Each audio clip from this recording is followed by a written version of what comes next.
Absolutely free. Just search. Hello, everyone, and welcome back into the GSMC Fantasy Sports Podcast, our third segment of the day here. Like I said before the break, we are starting our positional rankings, my personal positional rankings, looking ahead to Week 5, starting off with the QB position. These top four guys that I think will have the biggest games of the weekend in terms of a fantasy perspective in Week 5. And all four of these guys kind of have a different story to tell, right? Because there are two guys here that nobody really predicted.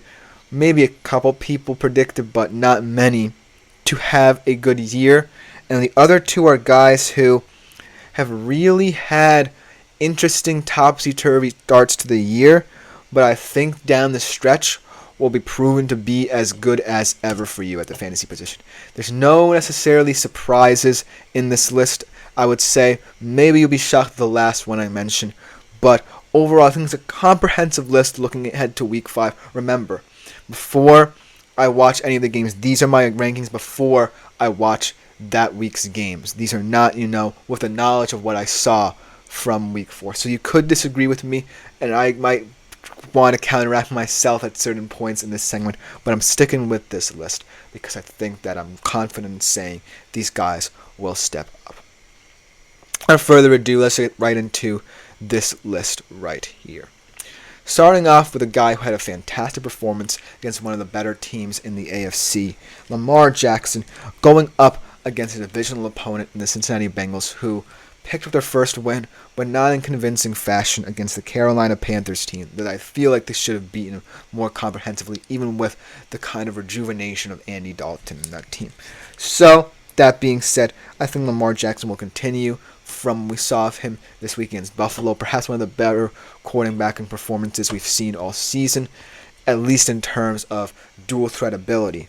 Now, the thing I like about Lamar Jackson is that if Derrick Henry continues having big performances, I still am a little bit skeptical about him in that offense. I appreciate his past two games being two of the best games of his career, especially at the age of 30, but I want to see him sustain this success throughout the season because I still liked the Gus Edwards, J.K. Dobbins committee approach when they were healthy. They were really fun to watch. Well, with them, Lamar, and other pieces in that offense, and it opened up a lot for them. But if this offense continues the way it's been looking for the past 2 weeks, then I see no reason as to why Lamar Jackson can consistently be one of the better fantasy QBs. Derrick Henry can consistently be one of the better fantasy running backs, and overall, the Ravens being one of the better teams in the entire NFL. Lamar had 23.64 fantasy points last week, only 156 yards passing for 2 touchdowns, but he got a lot of yards on the ground as well, as we all know. And he probably is right now the best dual threat option at the QB position. So he's a no-brainer week in, week out, depending on the matchup a little bit, but going forward, as he heads into divisional play, trying to get the Ravens to the top of the division, I think that he will be able to. And just looking at their comprehensive victory over a Buffalo Bills team who a lot of people might have been crowning as a Super Bowl contender after their consistent performances, it really goes to show that Lamar, at least in the regular season, still has staying power in the AFC, despite the fact that he's losing, some of what the defense did for him last year in terms of bolstering him on the offensive side of the football and bolstering his exploits on that side of the football as well. And also, he doesn't necessarily have to worry too much about the pass game because Derrick Henry seems to have gotten it covered over the past 2 weeks. So Lamar Jackson is someone who is looking very relaxed, looking very composed in this new look Ravens offense, and I think he will continue to shine. Then another guy who you might, criticize me for, I'll take the flack for it, but I kind of feel like with the narrative surrounding this team and surrounding him to start the season, I kind of feel like this is the perfect game for them to take stock of themselves. It's a Monday night game at home. Yes, you're kind of reeling a little bit, but you're going to take stock of yourselves, and that's Pat Mahomes. Yes, I mentioned that he himself is stating that he has not been up to par this season for his team. And obviously, you can point to all the injuries. We don't know the timeline of when Hollywood Brown could return. Isaiah Pacheco's out for at least the next 4 to 5 weeks. Rashee Rice is probably out for the entirety of the year. So that means you're relying on Kareem Hunt in the ground game to some extent, with maybe a combination of Sammy J. Pirine, Xavier Worthy, who, as much as I love him and I love his speed, he is more of a gadget play guy, and Travis Kelce, who finally had a pretty good game against LA, but is 35 and can't be expected to be the number one target getter in this team. So it certainly feels like this game could be another sloppy one for them. But, like I said, if you just take stock of where the Chiefs are, you look at how they've gotten to 4-0, they just continue to win in so many different ways. Yes, you can say that some of it might be, from a little help from their friends in stripes, but I think that at the end of the day, they just have a certain magic to them. No matter what, you always can count on Patrick Mahomes having a play or two that could change the trajectory of the game. You can always count on him trying to get Travis Kelce going. And yes, this offense is in weird territories now after, the loss of Rashee Rice, because they don't have a number one receiver, much like where they were last year when they didn't know what they had in guys like Rice and others. But right now, this feels like a game where you could potentially be sleeping on the fantasy potential of Patrick Mahomes. And not for nothing, the Saints really haven't been impressive. They've truly declined over the past 2 weeks, especially on the defensive side of the ball. They're struggling with injuries. So look for Patrick Mahomes to have a solid game. He might be a little bit frustrated early on, but look for him to grow into the game as he's becoming more comfortable, with rolling with the punches. And that's something that the Chiefs will have to do if they want to win their third consecutive Super Bowl. Roll with the punches. And it's something that they've done consistently thus far to get to this point. So Pat Mahomes could be an interesting play for this upcoming week. Then a guy who I think will continue to have a big game, continue to have his bright star shine through this NFL season is Baker Mayfield, my fantasy star of the week yesterday. If you didn't watch that segment, go ahead and watch it, because I sung his praises and I will continue to sing his praises for as long as he looks good in this new look Bucs offense with Liam Cohen at the helm after the Dave Canales era there. Going up against an Atlanta Falcons team that I don't really know if I can say anything about through these past 4 weeks. I don't know how to view them because they have 2 wins, right? They came on impressive game-winning drives, but the offense hasn't really impressed me. They won that game against New Orleans without scoring an offensive touchdown. And right now, Bijan Robinson doesn't look effective. Drake London, yes, he's had nice touchdown catches. And, Kirk Cousins has at least looked competent enough to lead this offense following, a shaky first game where it looked like he was still, pressured to look good after the Achilles injury last year.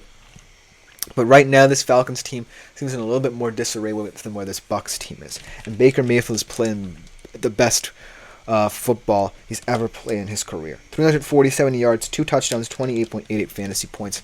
And as long as, the connection between him and Mike Evans develops, because last year, there was not that much trust in what he had, even though he was very impressive last year. You could see the change from this year to compared to last year, where he didn't necessarily trust, like I said, as much Mike Evans and Chris Godwin. Now it seems like he's gained their trust, they've gained his trust, and so I feel like going forward, this team will be very exciting on the offensive side of the ball, and Baker Mayfield will be a huge integral part of that.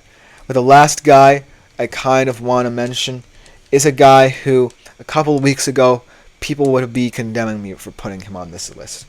But he's proven that this team that he's building, the team that's surrounding him, can be impressive for at least a couple more weeks and have staying power in a NFC East division that really has no rhyme or reason to it, and it's Jaden Daniels. Impressive to say the least completion percentage, 82.1% completion percentage. I think that the past 4 games, the only other quarterback who's had as high a completion percentage as him, at least as a rookie perhaps, is Peyton Manning. That's rarefied company for a guy of Jaden Daniels' stature. We all knew that, he'll probably be good for the Washington Commanders in that Cliff Kingsbury style offense, but we didn't know he would be this good. And you can say the claim that, Cliff Kingsbury offenses usually peter out down the stretch, but he's been out of football for a little bit. He's been self-scouting himself, and I think he's going to look beyond, utilizing Jaden Daniels' strengths and start to get serious about, finding ways to win against superior competition, because that's what the Commanders are going to have to do. Against the Browns, it's going to be all right because the Browns are a dumpster fire as well. Their defense does not look good enough to sustain them like last year, and the offense, the less we say about them, the better. But so, look for Jaden Daniels to really exploit and continue to exploit inferior opposition, and we'll see the story when he goes up against, the Cowboys and the Eagles, the top two competitors in the NFC East. See what the story is there. But for now, against teams like the Browns, expect him to be a huge part of what this Commanders offense is looking like going forward. And I commend him, for being one of the higher completion percentage quarterbacks, because it's very difficult to do as a rookie, learning an offense like that, even though it's one of the more comfortable offenses you can run for a rookie quarterback like Jaden Daniels, who, works in a college-style offense. I'm sorry, he just does. And I think that, going forward, it is something to monitor, but let's just enjoy him and appreciate him while we can, because this is kind of, in a way, reminiscent of what Stroud was doing last year, except, this Commanders team certainly feels like it doesn't have that much longevity, right? Because when I think about it, the Houston Texans of last year with C.J. Stroud had an identity that D'Amico Ryans immediately instilled. I don't know if, Dan Quinn can instill enough identity in both sides of the football to really make them have staying power, but I want to be proven wrong, because from what I see of them, the Commanders are going to be a very intriguing team to watch going forward that could compete in the NFC East. Let me know what you think in the comments. Coming up next on our show, we transition from the QE position to the running back position. A lot of interesting stories there to talk about heading into Week 5 in my personal rankings. You definitely don't want to miss it. We'll be right back after this short break, so don't go anywhere.